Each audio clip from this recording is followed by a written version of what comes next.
करवा चौथ की व्रत कथा इस प्रकार से है। एक ब्राह्मण परिवार में 7 बहुएं थीं। 6 बहुओं के मायके वाले बहुत ही अमीर थे। इस कारण ससुराल में उनका बड़ा मान था, परंतु छोटी के मायके में कोई नहीं था। वह घर का सारा काम काज करती, सबकी सेवा करती, पर कोई भी उससे प्यार नहीं करता। सभी धुतकारते रहते। तीज त्योहारों पर भी जब उसके मायके से कोई नहीं आता तो वो बहुत दुखी होती। हर वर्ष की तरह इस वर्ष भी करवा चौथ का व्रत आया। अन्य बहुओं के मायकों से उनके छोटे भाई करवा लेकर आए, पर छोटी के मायके से यदि कोई होता तो करवा भी लाता। सास भी छोटी को ही खरी खोटी सुना रही थी। वह दुखी होकर घर से निकल पड़ी और जंगल में जाकर रोने लगी। एक नाग बहुत देर से उसका रोना सुनता रहा। अंत में वह अपने बिल से निकल आया और छोटी बहू से पूछने लगे, बेटी क्या बात है, तुम रो क्यों रही हो? छोटी बहू बोली, आज करवा चौथ है, मेरा कोई भाई नहीं है। यदि मेरा कोई भाई होता तो आज जरूर करवा लेकर आता।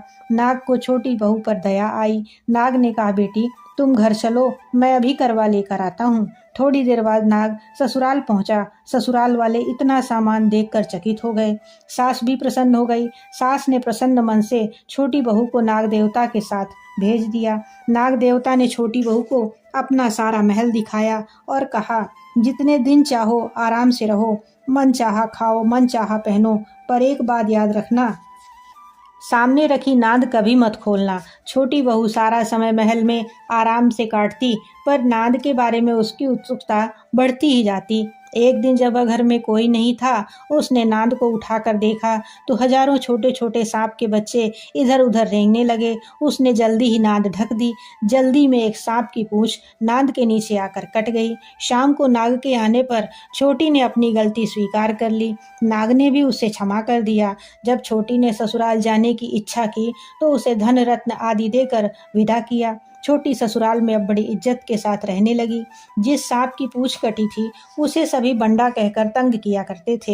एक दिन उसने अपनी माँ से पूछा कि माँ, मेरी पूंछ कैसे कटी है? माँ ने कहा कि छोटी बहू के नाद उठाने और जल्दी में रखने में ही तुम्हारी पूंछ कटी है। तो वह बोला कि मैं छोटी से बदला जरूर लूँगा।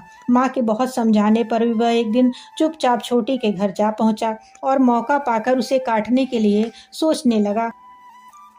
वहाँ छोटी बहू और उसकी सास में किसी बात पर बहस हो रही थी तो छोटी कसम खा खा कर कह रही थी कि मैंने ऐसा कोई काम नहीं किया है। वह कह रही थी कि मुझे बंडा भैया से प्यारा कोई भी नहीं है। उन्हीं की कसम खाकर कहती हूँ, मैंने ऐसा कोई काम नहीं किया है। बंडा ने जब सुना तो सोचने लगा, जो मुझसे इतना प्यार करती है मैं उसे ही काटने आया हूँ। वह चुपचाप घर चला गया।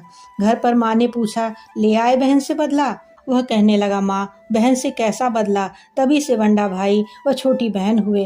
भाई प्रतिवर्ष चौथ के दिन करवा लेकर जाता, वही बहन बड़े प्यार से करवा चौथ का व्रत करती और भाई के लिए अनेकों दुआएं मांगती कि हर बहन को इस तरह का भाई अवश्य मिले।